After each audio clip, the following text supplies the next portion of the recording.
قل إني أخاف إن عصيت ربي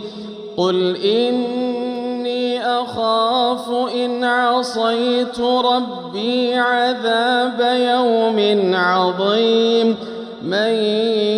يصرف عنه يومئذ فقد رحمه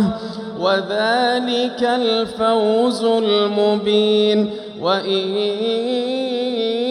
يمسسك الله بضر فلا كاشف له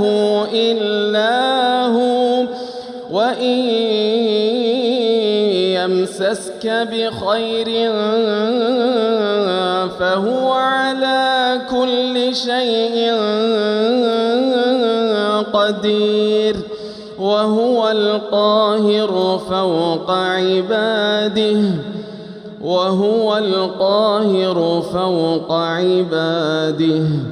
وهو الحكيم الخبير.